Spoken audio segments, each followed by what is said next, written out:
Hello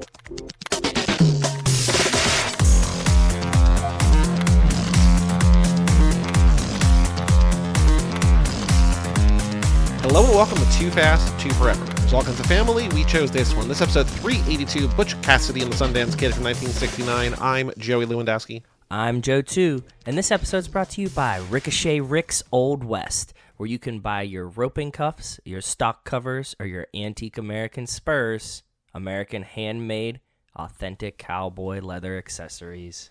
Shout out to Ricochet Rick. Ricochet Roy. Ricochet Roy. Wow. I know. Sorry, Roy. That one. Sorry, that up. Yeah. Unbelievable. Ricochet Rick sounds better. I'm sorry, Roy. It does, but whatever. Yeah. I didn't name him, so it's not my fault. In 1890s Wyoming, Butch Cassidy and the Sundance Kid lead a band of outlaws. When a train robbery goes wrong, they find themselves on the run with a posse hard on their heels. Joe, had you ever seen Butch Cassidy and the Sundance Kid before? No, I was thinking about that as I was watching it. I think that when I was a kid, my grandfather watched a lot of the John Wayne westerns. Sure. When I was a kid, my father watched a lot of the Clint Eastwood westerns. Sure. But no, I've never seen this one. It does feel like, not to politicize things immediately, that like both John Wayne and Clint Eastwood are one side of the thing, and then Paul Newman and Robert Redford on the other side of the thing. Yeah. It's like they're men, and then these are like, look at these beautiful, handsome beautiful boys. souls. Yeah, maybe. Exactly. Yes, yeah. I think so too. I saw this once before. I think this was in college when I was like, let me watch every great movie that's ever been made. I would just like go to my library and get like 5 movies out and just... Rachel told me the very similar story that her and her mom watched it because, you know, it's on that like everyone's like top 1,000, top 100 list. Yeah, I cut a lot of that out from the trivia, but there's like, you know, when you, especially because of the way that I have to bring things in from IMDb, I like sort it in Google Sheets, and there's like 600. It's like on the list of 100 this, 100 that, 100 this, 100 that. It's just like everybody used to made a list of like best movies, American movies, westerns, blah blah blah blah blah blah. It's like this is on there.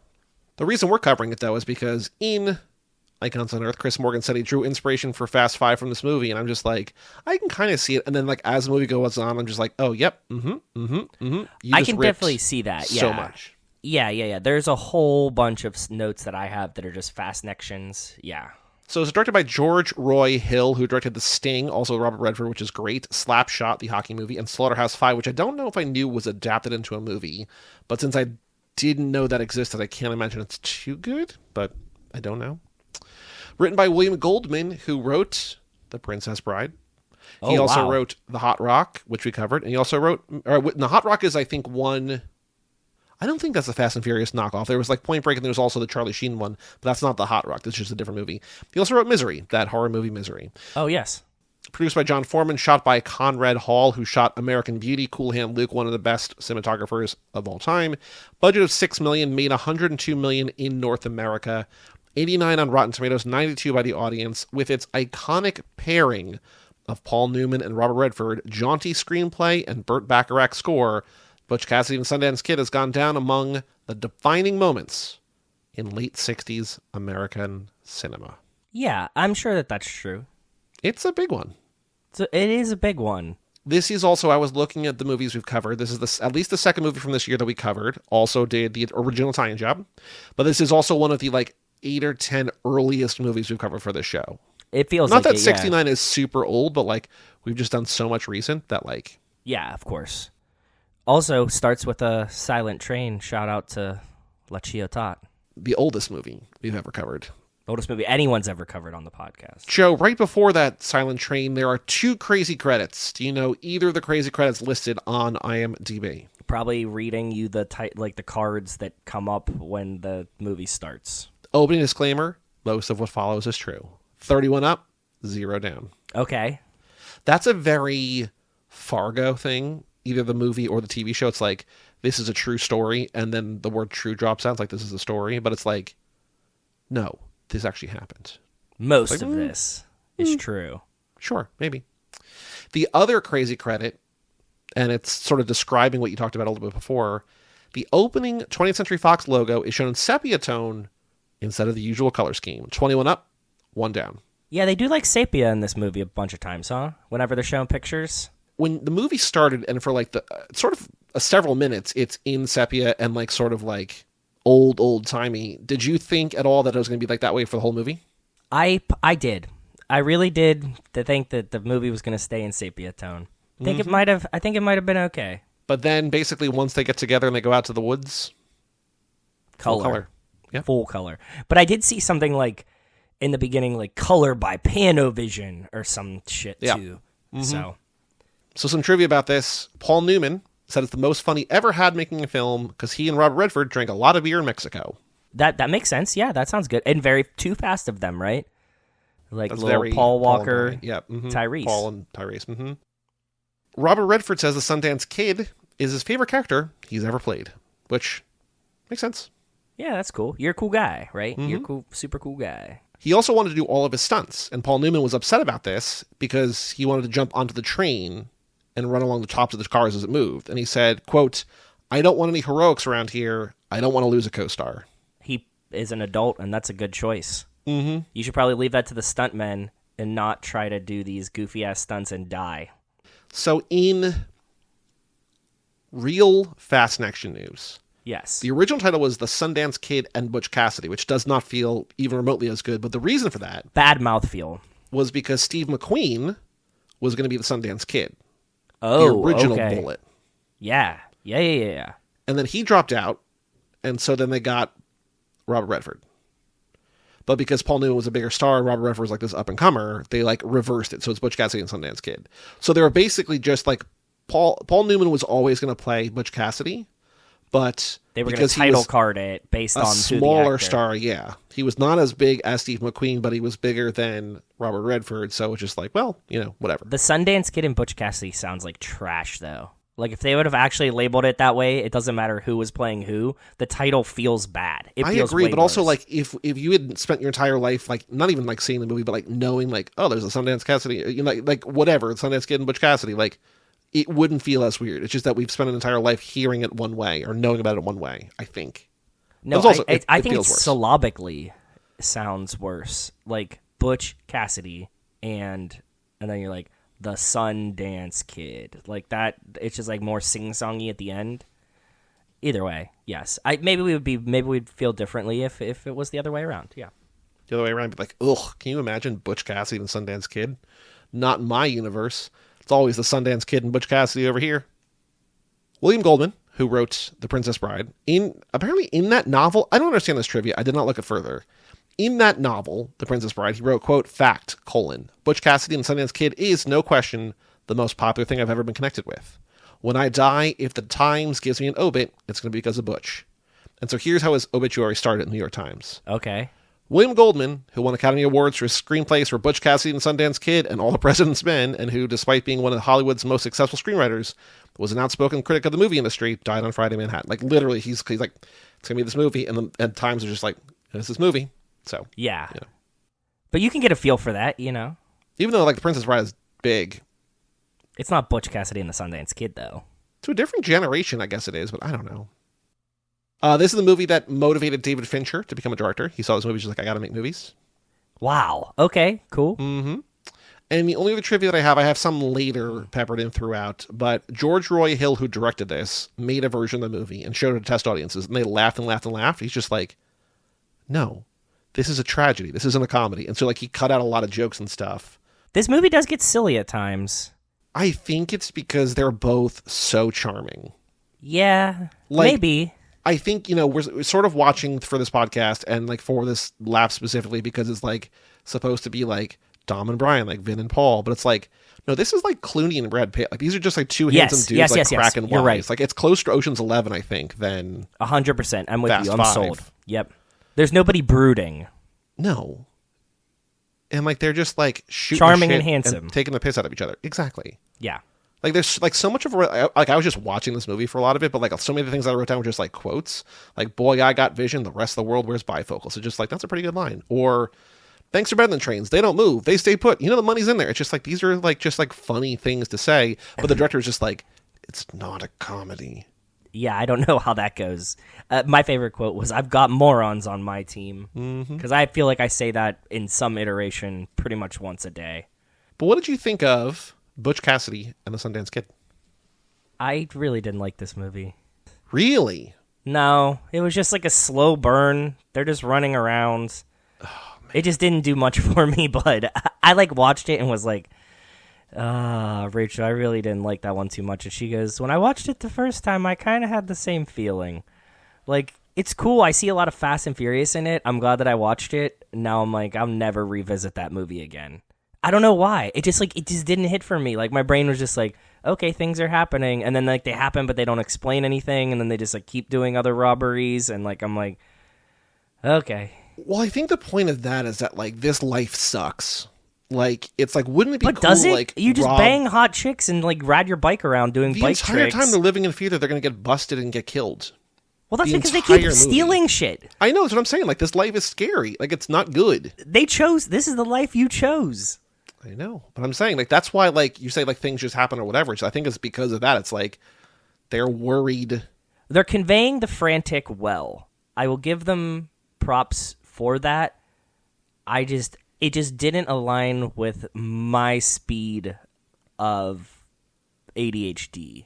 I mean, I think there are sort of weird things about it where there's just like a song playing over like a montage of just like stuff. Like, I don't know that necessarily still works. Yeah, like the pictures, like when they're all on the train or whatever, and it's just like a whole song just playing. Like them going to Mexico? Yeah. Cut that whole thing out. I'm not being a hater because like I don't like hate this movie, but like I was expecting more. Like, what did you think it was going to be? Like a fucking cowboy movie. But they're not really cowboys. It's just like it's like a western. I know, but they're not cowboys. That's what I mean. So I think maybe that's where I got like taken a little. Like I thought it was going to be like showdown at the OK Corral. Like we're going to fucking do this. Well, the end is gunfight. The end is like one of the most like iconic like gunfights. Like them bursting out like at the end there, like that's a thing people know. I know that it is. I know that it is, and I know that there's a gunfight. But I feel like, I know that this is such an early film. So like I'm being hypercritical about something that they were like invented. No, but like a lot of the things you're like this inspired a lot of people and stuff like that. Sure. So like if you haven't seen, what did we just talk about the other day? Like if you haven't seen anything. Like, if we had seen this first when it came out, I'd be like, this is fucking incredible. But since I've seen everybody steal every piece of this movie and have 50, 60 years of that knowledge to build it off of, then I'm like, whatever. Like, I've seen this done before, better, later. That's the kind of vibe I'm getting. I mean, I think... Do you love this movie? Yeah. You love this movie. I think it's a hangout movie. Like it's not like an action movie. It's just like two not. guys just like hanging out, both. Which kind of I wanting to bang the notoriously same hate. girl. Like I notoriously am not good at like day in the life movies. We've gone over this a million times. But there's enough stuff going on here that it's not just like them like shooting the shit. Like they do. But it's rob. frenetic stuff. That's what I'm saying. So like it's like a day in the life, and then they're like, okay, we robbed 3 banks, in like with music playing over it. I was going to say that, like, okay, the shootout, you brought up the shootout, which... You're talking about the very end. The very end. And I'm like, okay, this is, like, all right. It's a shootout, whatever. But then, like, you watch Heat, and you're like, okay, this is fucking sick, right? Like, we've seen, like, an iteration of the shootout that you're like, oh, this is, like, it. And then you see this one, you're like, okay, there's just, like, they fired a lot of guns. But they're going for different things. That would be like watching like the original The Italian Job and watching Fast Five and being like, oh, this is a movie. It's like, well, it's just a different thing. I that's what I'm saying. There's a lot of like context that I'm adding to this. I'm just like, yeah, it's a big shootout. Your dad would probably like this. You know what I mean? Like that kind of vibe. Yeah, but I also like this. I mean, I think no, there's no judges. You're allowed to like this. This is a great movie. Everybody agrees, but me. Yeah, well, I would say most people that I follow, actually, I'm curious, because I was, like, looking at, like, high to low of, like, ratings, but I'm curious if people who've been on the show don't like this movie. I'm very curious about that. Letterboxd is being slow for some reason. Did you like, early on, like, the first time we see, like, Butch in his element is, like, that knife fight against the guy where he doesn't even use a knife? Do you like that scene? Do you remember that scene? No, I do remember that scene, but I don't like it because he's like, there's rules to a knife fight, and then he just, like... shoots him. No, that's not what happens. What? He's like, we got to establish the rules. And the guy's like, there's no rules to a knife fight. And then he kicks him in the dick. He's like, yeah, there's no rules. Oh, sorry. He kicks him in the dick. Sorry. Yes. Go ahead. Yeah. Yeah. I mean, like, that's the whole thing. Like, he's completely outmatched by this, like, ripped, like, 6'5" dude. Okay. But, like, charms his way into a win. Like, if you don't like that, like, did you like either the characters or no? They were fine. Wow. Like, I don't know. Like, they're just like, they kind of seem bumbly to me. Like, the whole bicycle thing.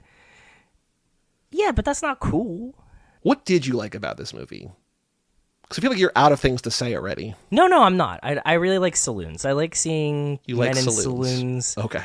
I liked the card game. Like, give me some of this old. So you just like Western tropes. I like Western tropes, and like I said, all the Fast and the Furious stuff was very, very interesting, and like I would like to talk about all of that, but like.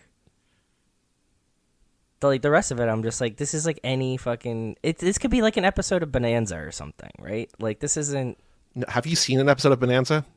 A long time ago, when my grandfather was watching John Wayne movies in between. Dude, if you watched an episode of Bonanza, if you watched 10 minutes of an episode of Bonanza, and then you watch this, you'd be like, this is the best thing that's ever been made.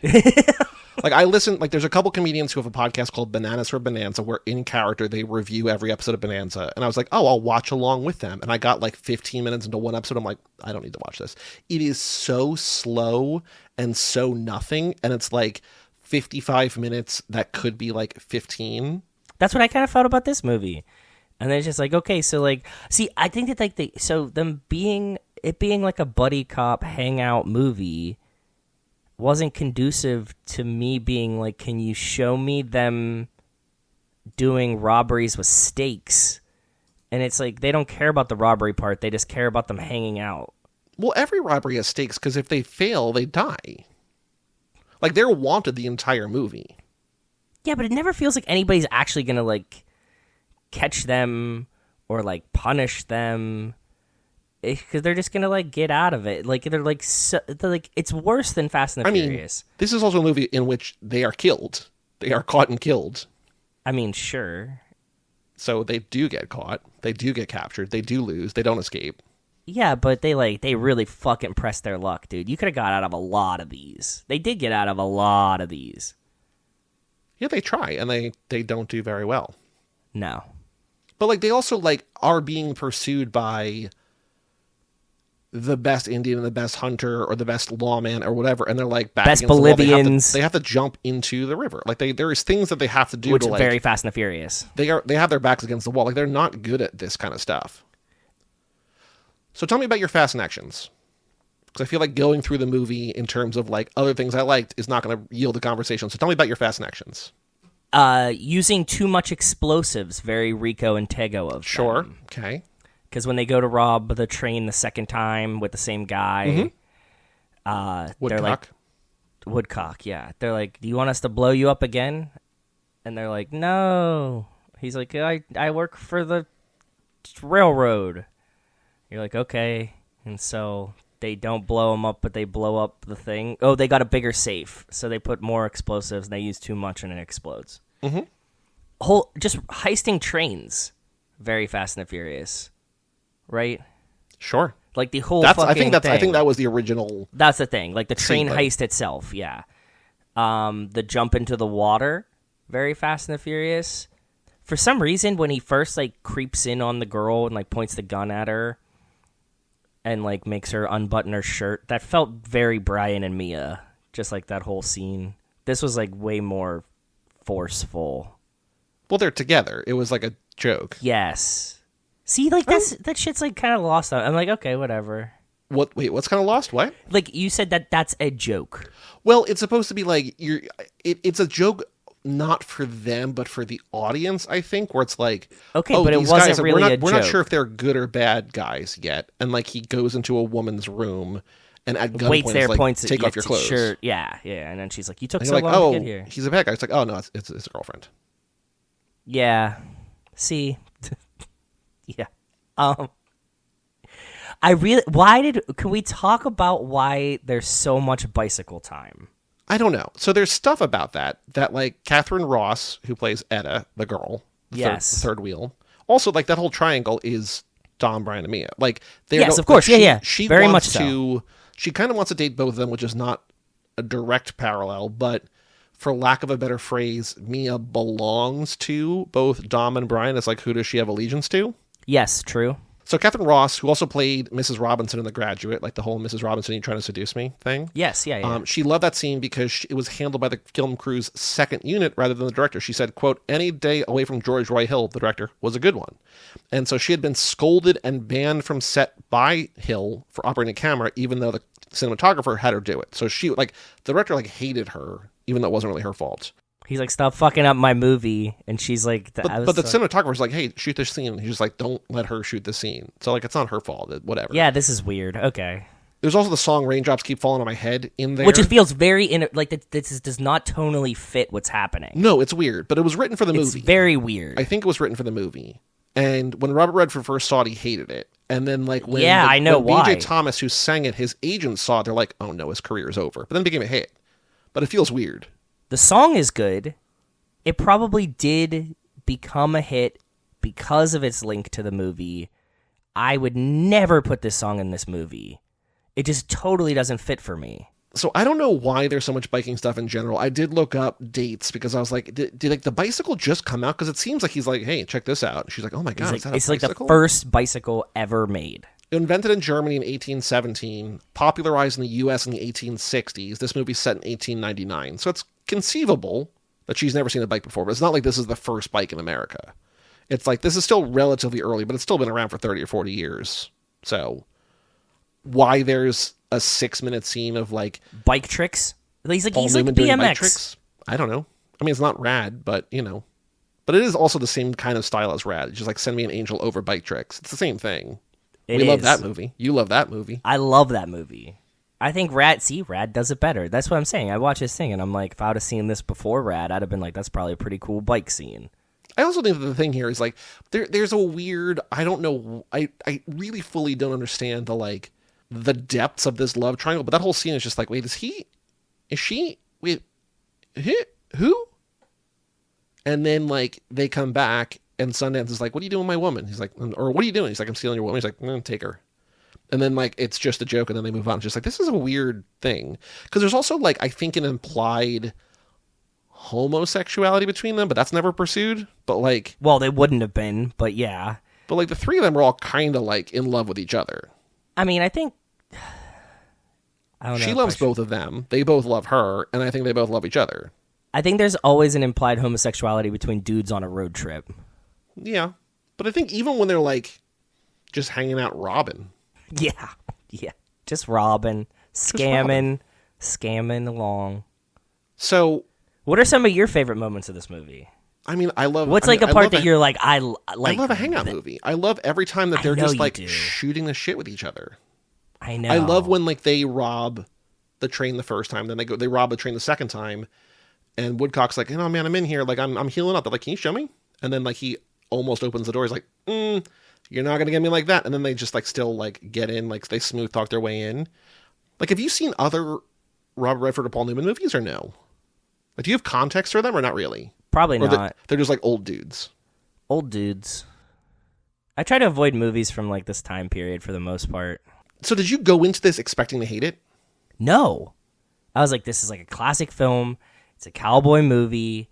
And I was like, this is going to be cool. And even it starts out and they're like Butch in the the hole in the wall gang, and I'm like, okay, cool, like okay, so we're gonna get some, and then the rest of the gang just falls off. Well, they're around, and then a lot of them get killed.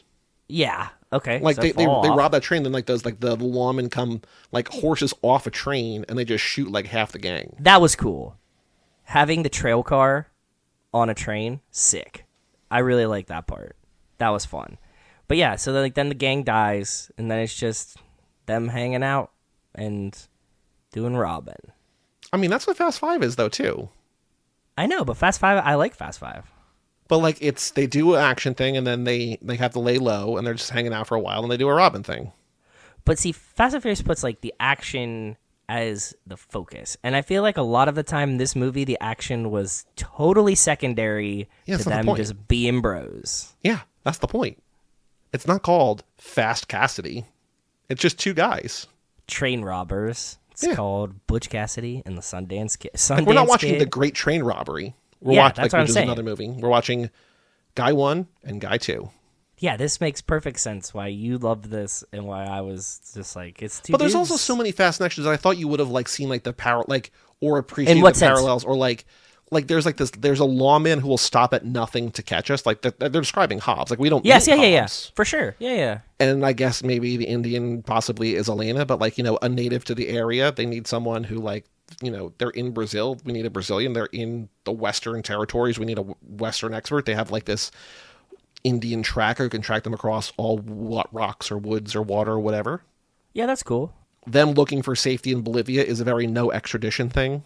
I agree. Bolivia, yes, yeah. Just everything about like the way that they have to rob to save the family. Like they're a family unit. Are they? Okay, those three. Yeah. I mean, look, Fast Five, the core, like why Fast Five works is because it's the three of them. I think this movie would have been more interesting if they would have joined the war and fought That's also the a different Spanish. movie. Yeah. But did you like or did you not like them going to like the general or whatever and being like, hey, you know us, you trust us. And as like they know that he's not going to say yes, like they're like getting stuff to tie him up and gag him so that he doesn't look like they're protecting him. Did you like that scene or no? Yes, I did find that funny when he's like shutting the window and stuff like that, like all those things. Like I can't be seen with you. This stuff. Mm-hmm. Yeah, that was cool. But I mean, like I was the whole time, like really, I was like, go to fucking like this should go and you should fight the Spanish. You should. But the point is that like you can't just like escape, like atone for a life of crime by like volunteering to fight in a war for a year. Why like not? they've been bad dudes for like their entire lives. Like, hey, if we join the army, can you like forgive us? They're like, no.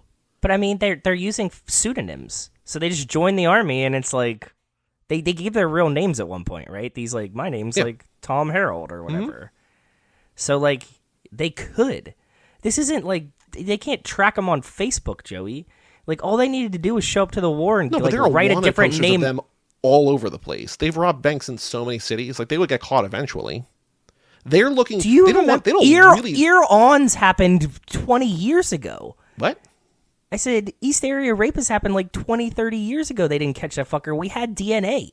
But there's also only like 60 people out here. Like there's like nobody out here. If they're like going to like the wrong town, like, oh, those are those guys. Yeah, but if they go to the border, nobody's going to know who they are. They grow a beard. By the time they get there, they're like bearded and like Tom Harold. They don't want to go to war. They only want to go to war to like escape, get their record wiped.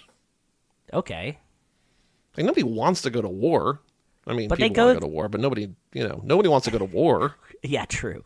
But I think if they wind up going to the war and they had like a bumbly soldier experience, but they're also hiding from their past, I would have been like, oh, this is more interesting. I don't think you would have liked that. That's a different movie though, too, altogether.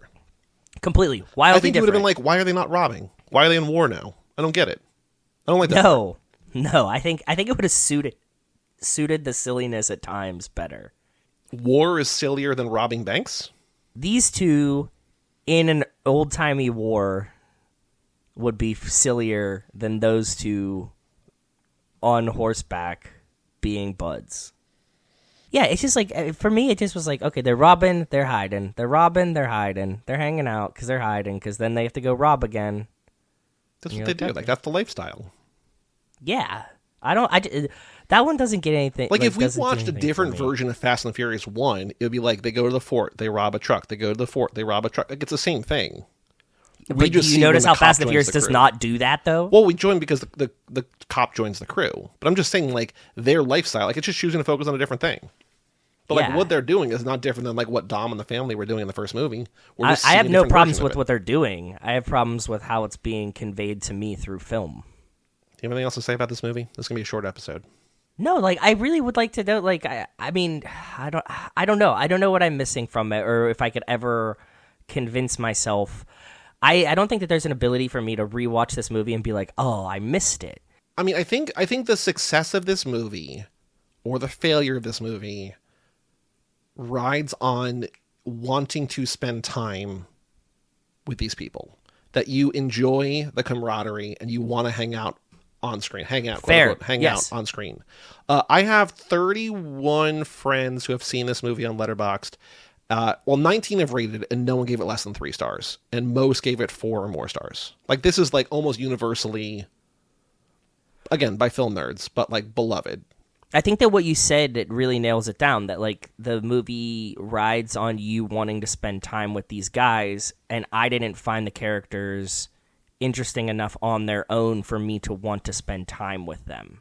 I get that. Like, their charming charisma is great, that's fine, but, like, if you're just, like, robbers that are kind of bumbly, and I never am really worried about you, like, succeeding or not, then it feels soft somehow. I get it. I just thought you were going to like the movie more, especially like as it goes on. I feel like there's more and more that he rips from and it turns into Fast Five. But like if you don't like the guys, there's no way you would have like stuck around to like enjoy any of the later part. Because like if you're not on board from the beginning, if you're not like, oh, these guys are fun and funny. Yeah, no, I was like from the beginning. I was just like, okay, like, and then I'm trying to watch where it's going, like hoping that it like becomes more Western-y, I guess. I mean, it's very Western. It's just not the Western you want. The Western I wanted. I wanted even a if you specific didn't like Western. intentionally go in like looking for a certain thing, you assumed a certain thing, and it just I did. isn't that. But it's not supposed to be that. Yeah, I don't know. Didn't we have trouble watching Paris, Texas too? You did. I didn't. Yeah. See, I have like a lot of the same vibes of this. It's like it's pretty, like the shots are cool and stuff like that. But then I'm like, it doesn't have enough of that to keep me. And then like the characters are cool, but like not enough for it to keep me. And then I'm like, oh, it's a lot of Fast Five, but like. Then I'm like, okay, well, yeah. And then, yeah, so I'm just like back and forth. I don't know. This is weird in the sense that, like, I knew I should have liked it. I assumed that you would like it. And when I watched it, I was like, I don't know about this one. I mean, I think the thing with this is, and it's something that I have issues with a lot of the time, is like I watch movies expecting or wanting them to be a certain thing instead of like taking them for what they actually are. And like it's difficult to do them the first time. Like again, not that you will ever watch this again, but like knowing what kind of thing it is, you might not like it, but you would like it more, I think, knowing what it is, as opposed to like, oh, they're gonna be cowboys and westerns and they're gonna be like gunfights and shootouts and saloons and whatever. Not that you were gonna watch it again, but if you did watch it again, you'd be like, okay, it's a hangout movie, it's this, whatever. I can find other things to enjoy or look for, instead of being like, I hope that they do this, I hope they do that. Yeah. I feel you. I think that this would play really good quietly, like muted on a TV. Well, there is a weird thing that like this movie really hasn't been remastered. Like it kind of looks sort of shitty for being like that's fair. Beautiful, famous, iconic movie. The colors don't look good. Why did like, they not remaster it? Do you know why? I don't know.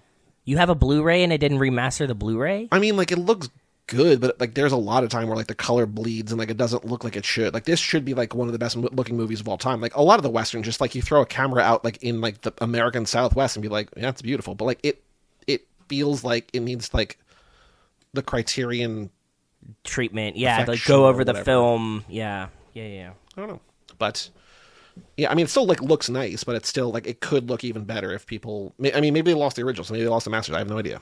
I think it was really cool that they ordered beer and in what we would consider like a peanut bucket, and he like refills his beer from this tin bucket at one point. That was really cool.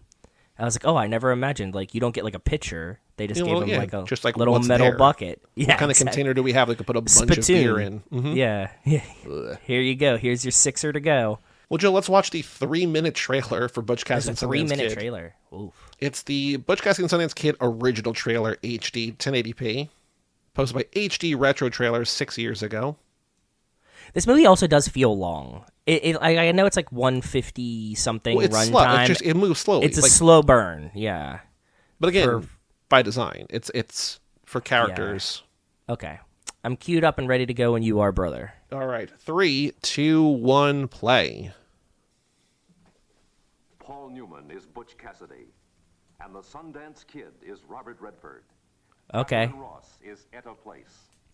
This is a great trailer. These are the people. Well, that ought to do it. It's a different time. Yeah. He sold movies in a different way. Yeah, no, exactly. That's what I was laughing about. Right there, Butch? Most of this is true, and all of it blazes with action. You've never met a pair like Butch and Sundance. Yeah, there's a lot of shooting. Well, we're back in business, boys and girls. Outlaws with style, in a class all their own. You know, when I was a kid, I always thought I was going to grow up to be a hero. Don't tell me how to rob a It's a weird trailer. I know how to rob Is it like pausing? And anything you ask of me, Well, it's showing, yeah, because like I think it'd be Okay. weird. They want to show like the whole quote from each of the characters. Okay. You just keep I mean, I love Monument Valley too. Like, that's beautiful. An incredible pair of rugged adventurers, creating a living legend on 2 continents. But it's just one guy. Don't you get sick of being right all the time? You don't like that banter? Mob trains. I don't know. No, not really. Monteseriva! They got him up! Ah, you're so damn smart, you read it. And one girl shared their love and larceny. There we go. Like, see, like an apple from the tree while they're riding. Like, this is No, look. I love this movie. This is a weird scene. I don't really understand why the scene's in the the backwards. movie. The backwards biking is fun. And then he gets chased by a bull. Mm-hmm. Take her. Boy, you're a romantic bastard, I'll give you that. Then, Mr. E.H. Harriman of the Union Pacific put the top lawman in the West on their trail. They're very good! If he'd just pay me what he's spending to make me stop robbing him, I'd stop robbing him. They were outlaws, running out of time and out of space, and a changing world was closing in on them. From the American West Yeah. to New York. I mean, Sundance is from New Jersey. Maybe that's why I love the movie so much. Maybe. Probably not. Well, he'll feel a lot better after he's robbed a couple of banks.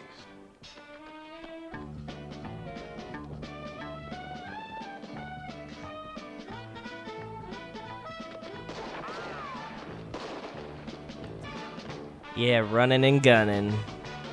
See, even this like goofy ass music that they're playing. I feel like somebody's on the wrong page. That's what it feels like. And you jump first. No, I said. Oh, this was really dangerous too. Then they slide down the whole rapids. I was like, one of them is gonna get bonked. What's the you're thing? gonna- He's just like, I can't swim. He's like, are you crazy? You're gonna get squished. You're gonna die from the fall. You don't have to worry about not the swimming. rocks in the rapids. That's what I'm afraid them to hit their head. They were probably concussed, but they're just like, you know what they're doing, Joey? They're ass sliding down the rapids. Yeah. See, this movie is rad, literally and also figuratively. Yes. All right, let's do the Letterboxd game. For reference sake, Mad Max Oh, Fury God. Road. 2.2 million people have seen it. Butch Cassidy and the Sundance Kid, from 1969, directed by George Roy Hill, starring Paul Newman, Robert Redford, and Catherine Ross, has been seen by how many people? Can I start at 700,000? You are way too high. Way too high. Give me 115,000. Now you're too low. One more guess. 243,000. 200. 11 people shy of 200,000. 199,989. Okay. Average rating of a 4.1, most common a 4, then a 4.5, then a 5. How many of those 200,000 people have this in their top 4 favorite films of all time? Oh, it's probably a bunch. Let's start at 117. You are way too low. 550. You are way too low. One more guess. 1,200 people. 2,400 people have this in their top 4 favorite films of It's all time. insane to me. Including you. Yeah, definitely me. All right, we're going to go to Alley Movies at Alley Movies. Happy birthday, Paul Newman. Heart emoji.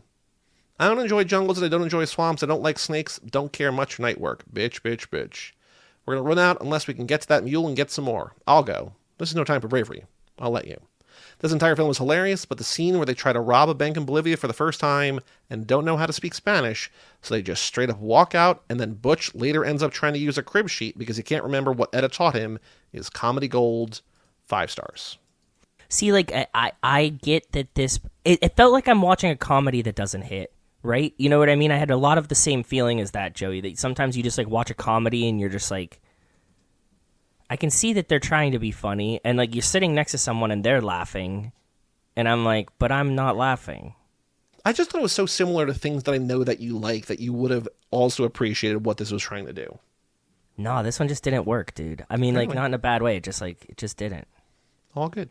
We're going to Allie Movie's profile. Her number 2 favorite movie of all time is Butch Cassidy and the Sundance Kid. Numbers 1, 3, and 4 are all huge movies. Number 1 has been seen by 1.8 million people. Number Jaws. 3 has been seen by 2.2 million.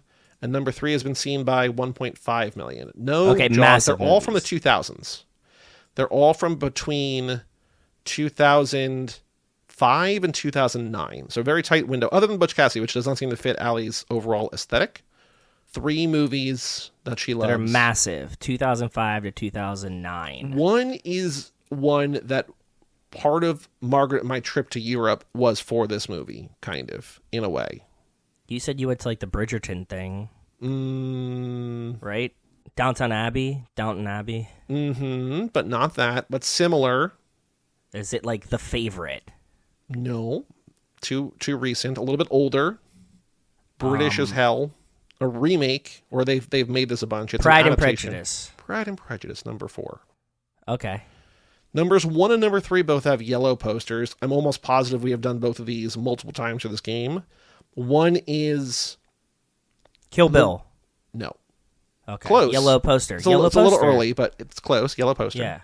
One of these, the most common way that I describe it, I think, is that like it basically put indie films on the map in the 2000s.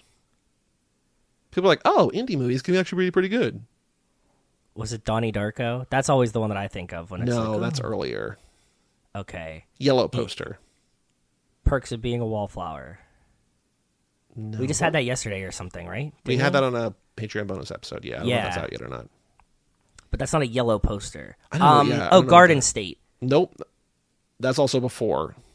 But you're And in the green. sort of... So Yeah. In green, I'm just going by like movie poster color in my head. That's what I'm trying to do. Well, there's an object in this movie that is also yellow that is on the movie poster. Ooh, that's a good clue if I would know what it means. A family on the verge of a breakdown. Oh, Little Miss Sunshine. Little Miss Sunshine. The Gotcha. van or the bus or whatever is yellow. Yes, So yes, is the yes, poster. yes. That's the one we're just like, oh, wow, indie movies can be pretty good. Yeah, you're right. And People then did go number nuts for 3, Little Miss Sunshine. Really, really nuts for Little Miss Sunshine. Her third favorite movie of all time is directed by a Letterboxd all-star, yellow poster, from this era, stylistically similar to all of this guy's movies, but presentation-wise, very different. Is it Wes Anderson? Mm-hmm. A Life Aquatic. Nope. That's before. That's also blue. True. What's after A Life Aquatic? What's Not after Life before Aquatic? before Grand Budapest. Before Grand Budapest. After Rushmore. After Rushmore. Presentation style, very different than most of his movies.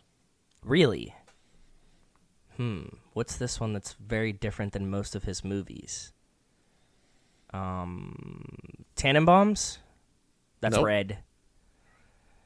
I like the color thing. Tannenbaums This is is close. like the car game, but like posters, and it's actually kind of helpful.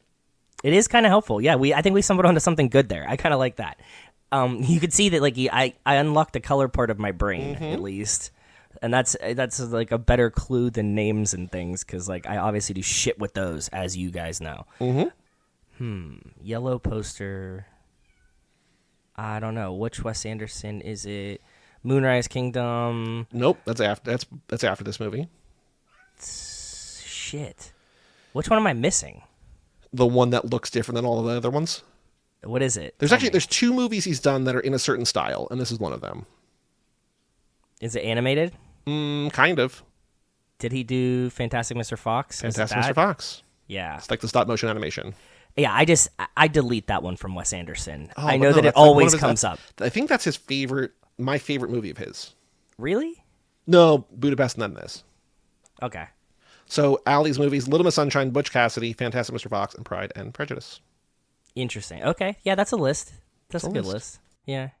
Our next episode is A Life of the Fast Lane Tokyo Drift Minute 2, a thing you will enjoy watching more than you enjoyed this one. I think so. Yeah. Look, here's the way to look at it. all of our bonus episodes, all of our pit stops in the main feed, this lap, are going in chronological order. So the next movie we're going forward is 17 years into the future. So we are going to be so much more modern into the 80s. I don't really hate the old movies. It's the slow, it's the pace and stuff. Well, I'm just you not also built did for say it. that you try to avoid movies from this era. Because I know that the pacing and the styling usually isn't appealing to me. What I'm saying, all 80s and newer. We only do 80s Joel. 80s Joel and older. That's it. But man, Butch Cassidy. Shout out to Ricochet Rick or Ricochet Roy. Hope you got your money's worth in this episode. Anything else to say about this movie, about this episode before we pack it up and close up shop? Am I the only one in the whole world that doesn't like this movie? I would if guess so, right in. Most people who listen to the show would like this movie. Because, most people, I think, in the world like this movie. But I you think and so, Rachel too. don't. And that wasn't her influence on it, because she didn't say a fucking word the whole time we watched the movie.